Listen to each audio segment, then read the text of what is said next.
la glasa al café, simplemente mezclamos azúcar, glas y café.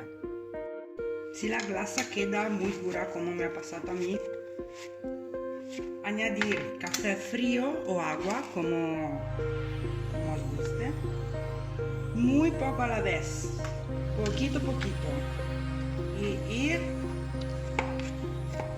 mezclando con cuchara hasta que tenéis una consistencia que sea bastante líquida.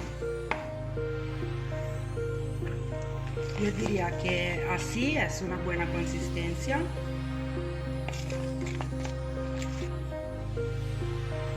Y está lista para bañar los beignets.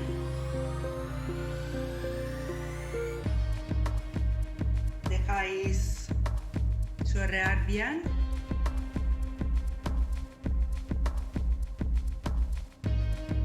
Luego se le da la vuelta y se deja solidificar.